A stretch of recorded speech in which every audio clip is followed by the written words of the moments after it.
You're in a good place now. You are listening to Perspectives with Ashley Burgess. Welcome back live to Live Your True Life Perspectives, and I'm your host, Ashley Burgess. Wow, we're here live in the studio. We're live. We're doing this live, guys. We're doing this live. And I don't know about you, but this year's been an interesting year so far. Good old 2020. And, I know that a lot of you, it's funny, I was talking to, many of you might have heard me talk about George in the past, but George has worked with me for a long time, and George is actually shooting inside the studio right here, the video, that is. And he was saying, a lot of people were saying 2020 is going to be my best year ever. It's going to be the best year back in 2019, remember that? And I think that's interesting because, a lot of us thought that, I think. And now it just seems like it's the year of record-breaking something or other. And I know that many of you now have recently looked at the news, and you know that we have the sand cloud that's kind of cruising over the United States right now. We got that Sahara Desert sand cloud, and they said it's the biggest sand cloud that we've seen in 50 years. I mean, we're breaking records this year. And, I'm being a little tongue-in-cheek, obviously, but, the thing is that we're getting accustomed to one thing, and I think that one thing that we're all getting accustomed to is change.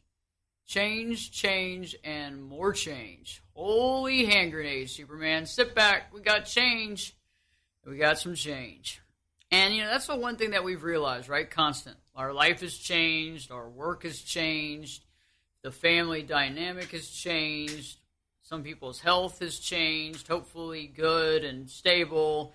And the normal day-by-day occurrences have changed. It's interesting, you can't just go out and grab a beer at a bar right now, there's all kinds of things. Having a birthday party is pretty, it's pretty frowned upon. And it's interesting what we're dealing with. And so, in today's show, we're going to be talking about that relationship with yourself. Because I found that if we don't have a solid relationship with ourselves, well, gosh, it's something that we have to develop to get some sort of stability in our life. I know that many of you have been maybe even quarantined on your own by yourself, and that was a real awakening. I mean, maybe you had your dog, your cat, or your fish, or your whatever, but at the same point in time, you had to deal with getting to know yourself or avoiding getting to know yourself. And maybe you got to know some stuff about yourself that, was very interesting, and some stuff that maybe scared you. And that's okay, because when we're cultivating this relationship with ourselves, we're getting ready for it. We're creating it. And we have to figure out, how do we cultivate that relationship? Later on in the hour, Dan Nelson is joining me live here in the studio. Dan is our resident genealogist. He's our resident historian. We're going to talk a little bit about history. History, as we know, repeats itself, even though we're being told all the time that this is the first groundbreaking whatever this is happening. And yeah, I think the murder hornets are the one thing that is happening that hasn't really happened before. I think I can go with that. But there's a lot of things that have happened in the past that we just need to be aware of. And a lot of times with history, when we get to learn about history and we know the truth about history, we're not played by certain media types when we're told how something went down. And a lot of times, some of the things that we're told that went down necessarily didn't go down that way. So we'll be talking about history. We got a special show, for July 4th weekend as well. And we're going to be talking about some interesting stuff about how, the taking down of these monuments and what's going on right now. Well, it happened before as well. So we're going to talk about that. It's not the first time. I'm sure it's not the last time. But we're going to be talking about that and historical reference. So stay tuned. Dan will be joining us here later on here in the hour in the third segment. So, we're talking about cultivating a relationship with ourselves and realizing, getting to know thyself, right? Thyself. Who am I? What am I about? What is my motivation? What is important to me?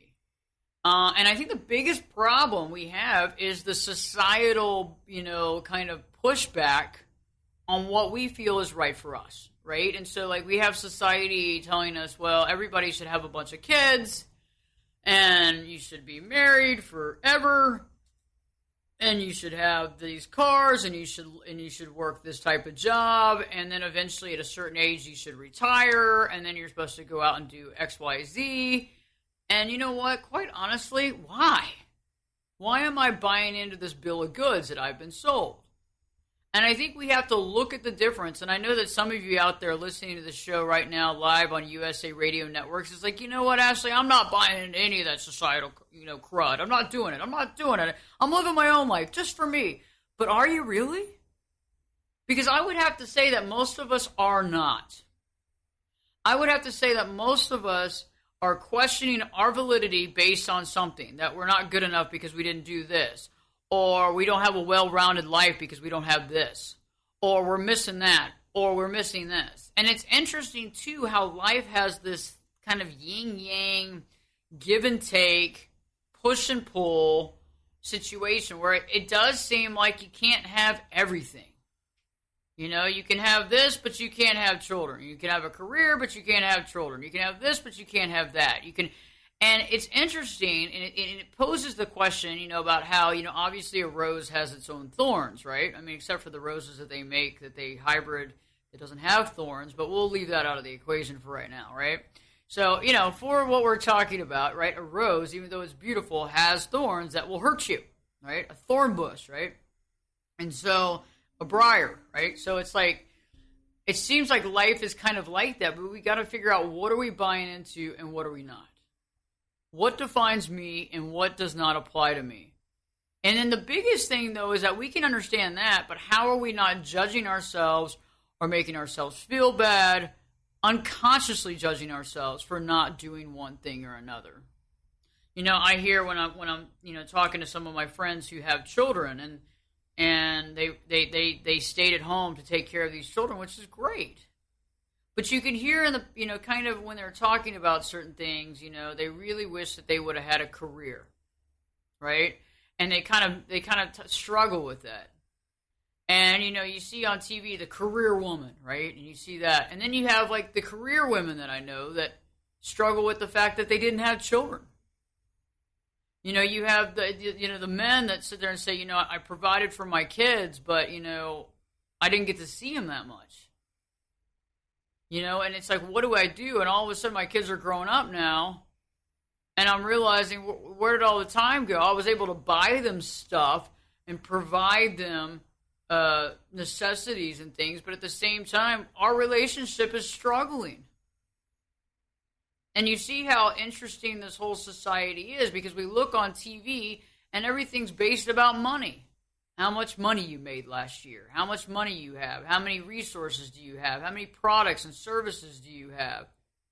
You look at this stuff, and it's so hard for people as they're growing up and going through the system to try to be able to find themselves in all this noise. But the biggest thing is to try to find personal value in this noise. How do I find my personal value? How do I connect with my personal value and cherish that personal value and not feel like I need to be somebody else? And it's hard. I've fallen prey into this. I know that you probably have too. The kind of car you drive, the house you have, right? The money you make. All of these things get in the way of our value system or how we see ourselves. Children, marriage, family, money. And I find that, many of us, what we call the midlife crisis, is really a wake-up call. The midlife crisis is really a wake-up call, I think, because it's like, and you can have a midlife crisis. It doesn't have to be middle of your life, okay? I had a midlife crisis when I was really young. I think I've had multiple midlife crises, and I'm not in the middle of my life. And I think you can have it at any time, but I think what it is like, oh my God, what am I doing? I've got to do this, or I want to do that, or I got to figure this out. I got to figure this out. I got to figure out where I want to be at and who I want to be. And I want to figure out, what I want to do, not what I'm told that I should be doing. I want to give back in my own way. And I want to be able to feel valuable about giving back in my own way. And I want to be able to be okay with that and be more than just okay with that. I find that people post on Facebook a lot of stuff, and some of the stuff is really great. And I try to do everything I can, to give feedback. I just can't be on it that much, but I try to give feedback to folks, especially when they're doing something great. But it's got to hurt sometimes because it's like, they're putting something out there and they only get a few likes or a few comments. And they're putting their heart and soul out there. And I find that a lot of times we're looking for that feedback from people. We're looking for them to say, good job, I'm so proud of you. And you don't get that. And maybe you do get it, but it's not directly always related to like your passion and your purpose. And I find that the societal regulations, the media, the press, that stuff really weighs us down.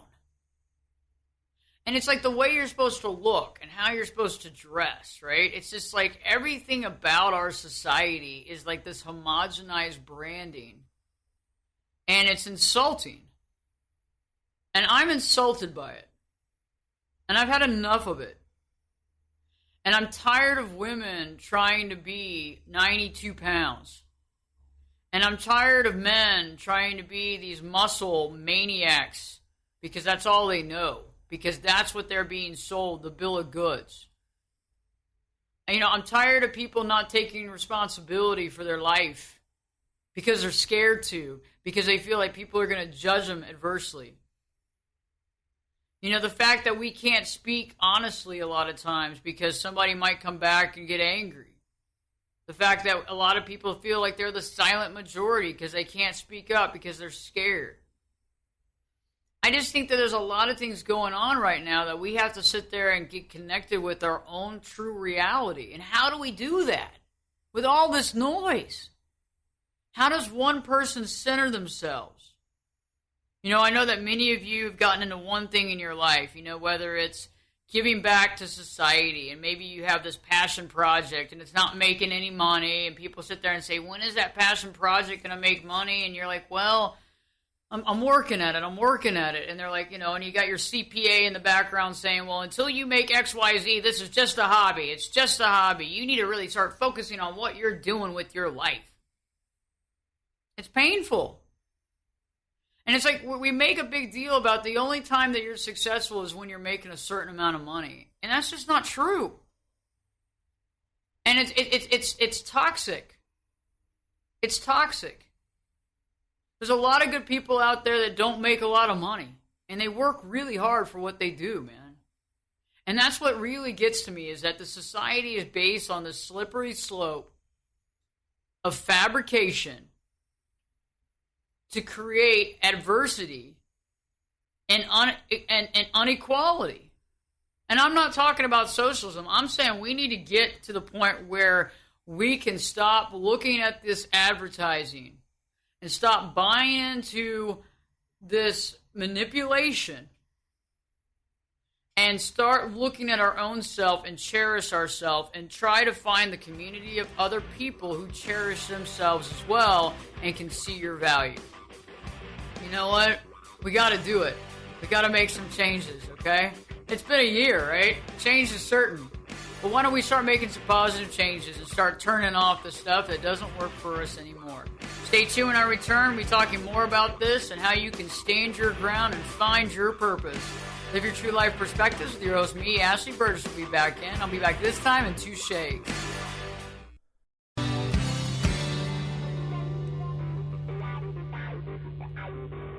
Get in here. You're listening to Perspectives with Ashley Burgess. Welcome back live to Live Your True Life Perspectives, and I'm your host, Ashley Burgess. On today's show, I'm talking about the wake-up call. Living for yourself instead of living for everybody else. Living for yourself instead of living hyped up by media. I mean, we see folks, it's like we're supposed to have this car, we're supposed to drive this thing, we're supposed to live in this type of house, we're supposed to have this kind of job, we're supposed to have this, that, this, and those. And all that other stuff is not acceptable. It's interesting when I meet folks who have been divorced multiple times and they go, oh, I'm just so embarrassed. I'm like, embarrassed for what? Why are you embarrassed? Well, you just 2 divorces. 2 divorces are so bad. I'm like, who told you that 2 divorces are so bad? When I meet people that have never been married before, well, I've never been married. And they say it just kind of like their head down, and they're just kind of beat down, and you're like, why are you so depressed about never being married? Well, it's just not normal. Something wrong with me. Something wrong with you for real? I mean, I know some people that are happy that aren't married. They're real happy. They don't have to do anything for other people, and they're happy about their life, and they got their own thing going, and it's like, really? Something wrong with you? I know people that don't have any children, and they're like, oh, man, everybody's got kids, and I don't have any kids, and, it's just like all these things that we're buying into. Or I got to make XYZ amount of money, or I'm considered, not successful. Who said? Why do I have to wear these shoes because that makes me be cool? Why do I have to have this watch because that means that I'm like successful? It's just, to me, it's just, you see through these building blocks of media, and you see through these societal blocks, and they create all these things. Like you see these magazines where they sell this stuff where you can put, 25 watches in this thing, and they'll self-regulate themselves. If you got like 25 Rolexes, in case you got 25 Rolexes sitting around, it's interesting. It's like, and it seems like the Great Divide continues. If you really look at it, the divide keeps perpetuating. And it's like you see the headlines where so-and-so makes $50 billion on this payout of XYZ. And then you go home and you go, golly, can't believe this. So it's like, how do we take and stop taking in that stuff and judging ourselves? You know what I'm saying? It's almost like when you're dealing with somebody that's gaslighting you and manipulating you and making you feel bad, right? And you keep taking their calls or texts, and they keep making you feel worse and worse, and then you finally have enough, and you go, I'm going to block them. And then you feel bad about blocking them, but you block them because you haven't gotten the tools to be able to deal with it yet. And so you block them. Well, you hope that you're working to get the tools, right? The mental, emotional tools that you need to deal with it. But then you have to ask yourself again, because I have folks that say, well, everybody tells you that your family is so important. You're supposed to hang out with your family. And I said, well, I get it, but, some folks, they don't have, their family has been extremely toxic to them, extremely painful. Do you need to be hanging out with these people that put you down all the time, make you question your reality? Is that where you need to be at? Because society tells you that you should hang out with your mom or dad? There's a thing called self-preservation, right? And we got to think about that, too. I just think that a lot of us are putting a bunch of stuff on us that we don't need to put on us based on what other people are telling us what we should be doing. So how do you get out of the muck and yuck of what other people are telling you, and how do you put it all in perspective?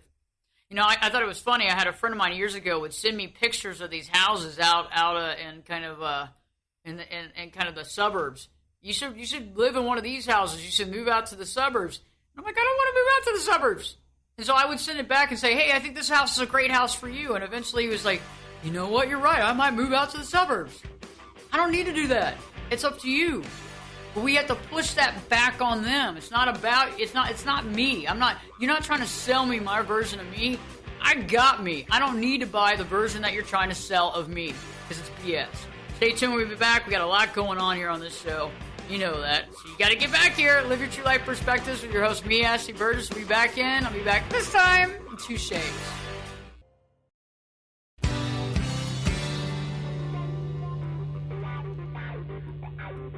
Turn it up and jump in the deep end on Perspectives. Now, here's Ashley. Welcome back live to Live Your True Life Perspectives, and I'm your host, Ashley Burgess. On today's show, we've been talking about you, the original you, away from the social media and the societal implications and what you're supposed to be and who you're supposed to be and who you're not supposed to be. Interesting stuff here, guys. And that's the thing, is that we're being told and sold a bill of goods that we're not necessarily aware of, and we actually take in that bill of goods as our own thoughts.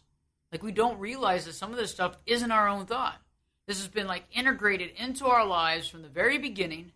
It's all been a coup on the individual, and we don't realize how much of that we've ingested and take it as face value, and we regurgitate it all the time, and we tell other people what they should be doing. It's like I started realizing the other day I was looking at something on Facebook, and some people were telling me, they're like, I feel like I need to speak up, and I need to tell them what's right, and I need to tell them what's wrong, and we tell them what they're doing wrong, and point out their issue and show the truth. And I said, you know what? I don't even know what the truth is anymore. I mean, think about it. I mean, what do we do? I mean, and why is it that you feel like you have to expose the truth for these people? What does that say? I mean, isn't it just good enough to know that you know what you're doing and move forward with that? I mean, why is it that we're always supposed to be right? The thing that I've realized is some of the worst relationships in our life is based on the fact that we want to be right. Who cares? In the end, you're not going to sit there and be like, you're at the funeral. I was right. I was right. Oh, ha, ha. Take it. It's like, suck it. You're not going to sit there and do that. You're going to sit there and feel really bad about being the one that was always right. Did it matter? Did it not matter? I mean, regret is something we're going to be talking about a little bit coming up in our July 4th show. Dan's going to be on the show as well. And I'm going to be talking a little bit about that and how to take your life, and instead of looking at your life right now, okay? Instead of looking at your life right now and saying, okay, this is what I should be doing, I want you to look at your life from the back end of it. Let's look at 110 years old, and I want you to look backwards. And then I want you to ask yourself, are you too old to do that? It was interesting. I was talking to some folks the other day, and they were like, well, I'm too old to go back to school. And I was like, well, I got a neighbor that's a judge that went to law school when she was in her late 40s and became a judge when she was 60. So I don't really think that there's like this late thing. I know people that got married in their 80s. Come on. Let's get our heads out of our butt. Let's start living our life based on what we want to do instead of what people are telling us that we have to do. Okay? And that's what we need to do. And so I want you to start taking inventory. Who am I? And I recently did some videos. It's up on YouTube. The latest video was just launched a couple of days ago. And the video is about getting that relationship with you. The most important relationship. It's the latest video on YouTube. Just go to YouTube, put in Ashley, Berges, Berges, and you'll find it. Boom! Click on it. You'll see me and me. You'll see a picture of me and me looking at myself on a couch. So there's like two of me, but there's only one of me, and I don't have a twin. So, but I want you to check that video out because it talks about learning about yourself and connecting with yourself. And there's a whole series coming out. The one that I did before that was the red flags that indicate that you are not living your life for you. Okay, so we're going to be talking more about that. And the show next week is going to continue this into that whole regret module, because once we start regretting things, that's a slippery slope. Because the thing is that regret really stinks. And why should we regret something that we wanted to do? And the thing is that a lot of times we regret not doing something because society says that we shouldn't, right? It says that we shouldn't. Or that we're too old. Or it's not the right thing. Or we're not doing it for the right reasons. Or whatever. So now we got to get out of that and really move forward. Okay, right now let's talk about history. I think it's interesting how history does repeat itself, right? And it's interesting how a lot of times things happen all the time. And so we have a resident historian and genealogist for a reason, because history is actually important. Dan, you've been studying this stuff so much. You got all this amazing history. Isn't it funny how things do actually repeat itself, but a lot of times the way that it's portrayed in the news is like, this is the first time it's ever happened? Yeah, most of the new news is actually old news. We just don't know it because we don't spend a lot of time looking in old newspapers and reading old documents. So we think, wow, this is the first time it's ever been stressful on Earth. Only in my lifetime is it stressful or difficult. So you do learn a lot from history in that regard. I think it's interesting, too. It's like, we're going to be talking about this in the next show here in July, our July 4th show, right, about the monuments being taken down and how this isn't the first time as well. Right. Absolutely. We will cover that. We will talk about the history of 4th of July and monuments being pulled down before. That's interesting. So today, so what do you have for us today? I know that we have a moral of the story today, so this is good. So, it's funny because Dan was telling me, a lot of times in history, it doesn't make history unless something crazy happens. Right. But what do we have today? Well, why I like this story is, you sort of have a choice, and a lot of what Ashley's talking about is to not sort of get burdened by the past. We get burdened by our ancestors. Could be just as, one generation back with our own parents. But what I look for is to give people the opportunity to be inspired by their ancestors. What did some of that shared DNA before you do that made the world a better place, or how did they make their life a little less unpleasant and more pleasant? So we're going to be talking about a guy today named Benjamin Smith, and he was the fifth great-grandfather of one of my clients. And this client, he told me, he said, you won't find anything interesting with my ancestors. They were all boring. They were just Midwestern farmers, didn't make the news, didn't do anything exciting. Well, this guy, Benjamin Smith, was not so boring. He enlisted as a private during the American Revolution, got assigned to General Israel Putnam's group, and headed out to the Battle of Long Island. Well, he was wounded in the left leg by a ball shot from a cannon, so not good there, and caused him to be crippled. So the ball remained in his leg actually till death. So everything I'm going to tell you from this point on, keep in mind, this is a wounded person with a ball in their leg. And so Benjamin, when he got hurt, got captured by the British. So the typical thing the British did is they sent you to New York Harbor, and you were put on this terrible ship, we'll talk more about it, called the Jersey. Well, because of bad weather, they couldn't get him over there. So instead, they went the other way to the British possession up in Nova Scotia. So he was taken up there to Halifax. Well, he escaped, something he turned out to be particularly good at. And so he worked his way down the shore as he escaped from where they had them there in Halifax, and he came upon a ship that had pulled into shore, and it was an American privateer. So he asked if he could join on, and he joined on. And they went out and started plundering British goods and ashore and in ships. And so here you've got now, he's basically a legitimate, because when you're with a privateer, you're now authorized by government. You're not just a regular pirate. So he's a legal pirate who's crippled out doing this stuff. So he joins up with this guy named Captain Pratt, and they head to the Turks down in the Caribbean and to Port-au-Prince and then to Salem, and they're raiding these British ships, doing all kinds of bad stuff as far as the British are concerned. And then they're off the coast of Ireland, and they get captured by a British sloop of war. So they take Benjamin and his buddies, and they take him to New York City. So he gets put on this prison ship called the Jersey, and basically that was sort of a death sentence. It was full of disease. They didn't feed them well.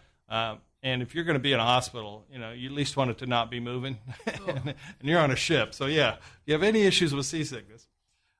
So he gets on this ship, and they manage to escape. And so they get ashore.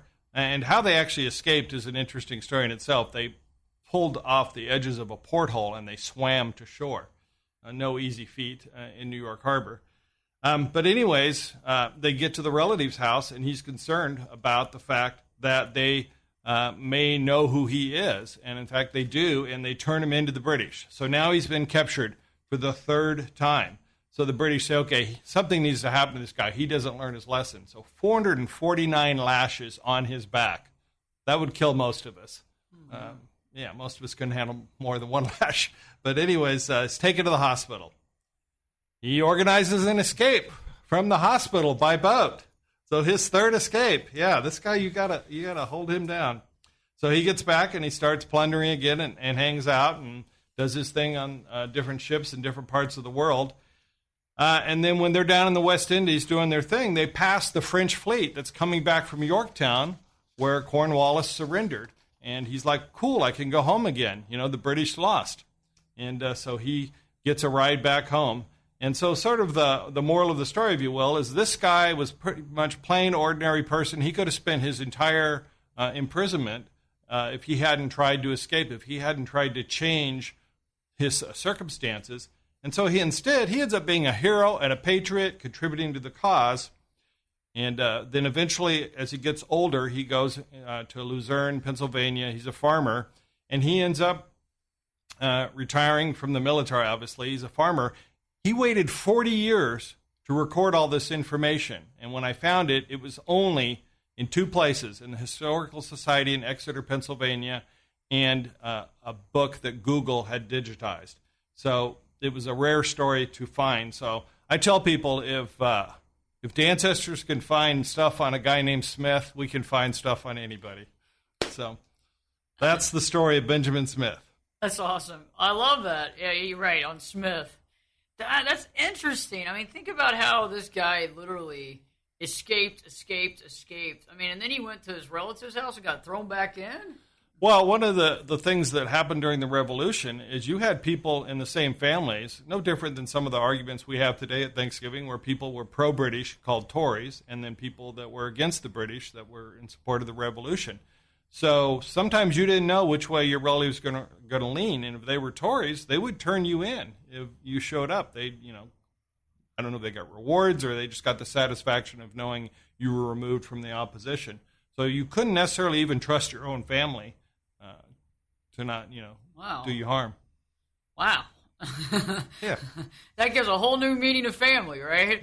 Yeah. But it's interesting that you're able to find all this information, and he didn't document this for 40 years, so it was 40 years later that he finally documented this information? Yeah, I guess when he realized that as he got to old age that maybe he needed to, record this for his descendants so they'd know of his contribution. It's no different than people today that, had grandfathers that fought in World War II or Korea, and they don't talk much about it because they went, they did their thing, but they're not braggarts. There's parts of the story they'd probably like to forget. Well, I don't think it was any different back then. Mm-hmm. Most people weren't like, oh, yeah, I fought in the Revolution, and I killed all these people, and I did all this great stuff. It's sort of like, hey, I'm just going to go farm and, not brag about it. But he wanted to record it, and it's a great story. I mean, I have a cousin that's a Hollywood screenwriter. I sent him the story. I said, when the Patriot movies come back into vogue, you need to read this one. Of course, he's got, stacks of scripts. So. I like that, though. That'd be cool. I wonder who would play him. That's interesting. Yeah, and I think that a lot of y'all listening right now, it's like overcoming the odds. It's like a lot of times we have to overcome things that seem insurmountable. I mean, it seems overwhelming. I mean, think about just this concept alone and how many times you've escaped a bad situation or a toxic situation, or you escaped going down a reality that wasn't you. Yeah, absolutely. I mean, he wasn't a sailor, and yet he became a privateer, a pirate, and thrived and did well at it. It's certainly been easier to say, I'll just wait out my time here, hope it works okay, maybe I'll get paroled, hopefully the Americans win, maybe the British will win, and this way, I won't be in harm's way if I just stay here in this prison camp. So he definitely had to make some assertive choices, and he was only 22 years old. This wasn't like he had a life of experience behind him to make these choices. That's pretty amazing too. It's like, and I think a lot of times too, that's one of the things I was talking about earlier. I think that age is another joke. I think age is another confine that society creates about old and young. And one of the things I want y'all to step back and think about right now on this show is, how often do you think that you are too young? How often do you think that you're too old? And how often are you putting way too much emphasis on your age? And Dan, I don't know about you, but I see people constantly. They're either so freaked out about age that they lie constantly about their age. And then I know some people that are so, like, they're older than they are. They're the ones that make themselves 10 years older. And it's interesting how when you look at somebody that makes themselves older, how they actually look older. Yes, I agree. They walk differently. They carry themselves. They shy away from activities that are a little more threatening. And of course, it's sort of interesting because outside of politics, we sort of have this deference towards younger age in our society. And I'm not trying to get into politics, but we have two probable candidates here for president that are going to be in the late half of their 70s. So if you can, become the president at that age, I'm sure there's a whole lot of other stuff you could be doing, in your late 70s that people choose not to. They say, oh, that's too risky behavior. I shouldn't be doing that. I should be back on the couch. My time's over, Yeah, it's interesting, the concept of when people say, like, you're over the hill or you're too old. Right. Like, you're right. It's like, or people feel like they have to retire. And it's like, well, I got the idea, but I mean, like, well, what are you going to do? I mean, at what point, what are you going to do? And that's the thing that I find, it's like, you have this lifetime. I mean, why not use it? I mean, what else are we going to do? I mean, at this moment now, if you're in the state of Texas, I don't think you can go to a bar right now. So we can't go to a bar. We can't have a drink. Yeah. So why don't we think about it? I mean, if you're on the fence about changing careers, if you're on the fence about, starting a new life, if you're on the fence about, met somebody that you're really in love with, but you're in your 70s, 80s, whatever, this is the time to start making these choices that are based on you, not based on what society says. Yep. No point in wasting a perfectly good crisis when it's right in front of you. I love that.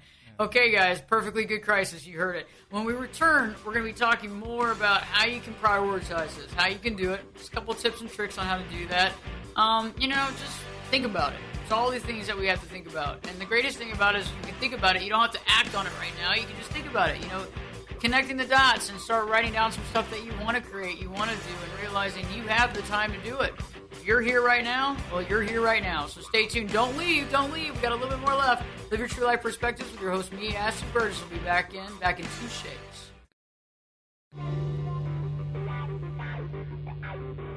This is Jake Busey, and you're listening to Perspectives with Ashley Burgess. Welcome back live to Live Your True Life Perspectives, and I'm your host, Ashley Burgess. On today's show, we've been talking about personal identity, understanding who you are, what matters, and where you stand, instead of looking at societal limitations, or instead of reading and watching media and taking that and telling us who we're supposed to be, instead of listening to other people tell us who we're supposed to be, and also being able to break down the things that we learned when we were a kid that's not necessarily true either. I mean, many of us have these thoughts in our head that we believe that we have to do this or that to be successful, or we have to do this or that to be the right type of woman, or to be a man, I have to do this. And it's like, really? But where do we begin to take that inventory? How do we figure that out? Because we have to figure out inventory of who we are and what we want. And right before the break, Dan and I were talking about the concept of age. And, Dan, I think it's, with the age thing, I think it's you're only as old as you think you are. You're only as young as you think you are. And that's something that I really think everybody should think about, is that, are you living your life based on the number age you are, or are you living your life based on how you feel? Yeah, I do think there's this, particularly when you talk about retirement, there's this artificial thing because people didn't used to retire. They just got disabled and couldn't do it anymore. So I come across people that were farming in their 70s and 80s. That was their recorded profession in the census. And then somewhere in probably the 1940s, 50s, 60s, this concept of retirement came along and people would turn a certain age. But you have to realize most men didn't live past 63. I mean, when Social Security was established, so it wasn't a long retirement. Well, now you sort of have this artificial thing where people are supposed to retire at 65 and then, sort of finish out their life. Well, they might live to be 85 or 90 nowadays. So you really need to think about, what is it I'm going to do when this gig sort of comes to an end? I'm fortunate I'm able to slightly monetize a passion, but it keeps my brain active. That's the main thing, because I don't know how you have a job where you use your brain and then you just say, okay, now my brain's going to just chase golf balls and fish. I agree with you. And I think also, too, why? If you want to work and you can work, you should. I mean, and I think also, too, we fall into this category. I've met many people in my life that they retired and then they died relatively quickly after that retirement. Yeah. And it was based on a societal deal, and also it was based on a corporate deal. Okay, well, you've turned X, Y, Z, and it's time for you to retire. But it was their passion. It was what they love to do. Another thing I want you to do is I want you to start being mindful in the moment. I want you to start being mindful of how you feel about you. How do you feel about your life? How happy are you in your life right now? How happy are you day in and day out?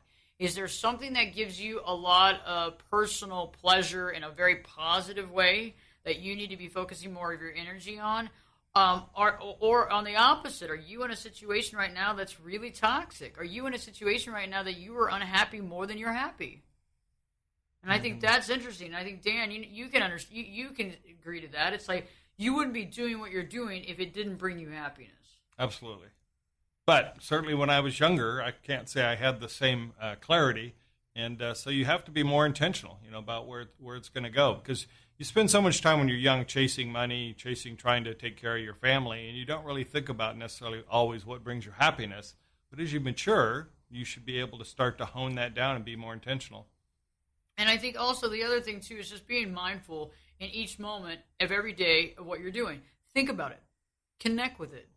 Connect with the nature. Connect with yourself. I mean, heck, your hand is a miracle. Look at your hand. Focus on being mindful. Do something to get yourself out of this thinking mind about how you're not good enough, or you're not valuable enough, or what you're giving to society isn't good enough, or you need to do more, or you're not doing enough, or you need to have this thing, or you need to have that title, or you need to have that corner office, or you need to have this. And it's like that stuff gets in the way of all the stuff we're trying to do. And I think if you just step back and also start analyzing the folks that are in your ear. Who's in your ear talking? And are they talking about stuff that's valuable to you? Or are they talking about stuff that's bringing you down? Or are they talking about stuff that doesn't apply to you?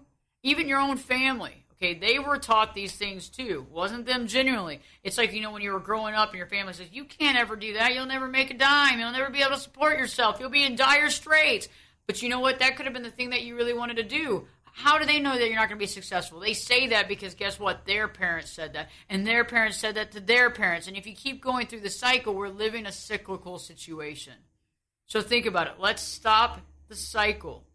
It's time to move on. Dan, great having you on the show today. Glad to be here. It was great. Awesome. He'll be back next week on our July 4th special. Don't miss it. We got July 4th coming up.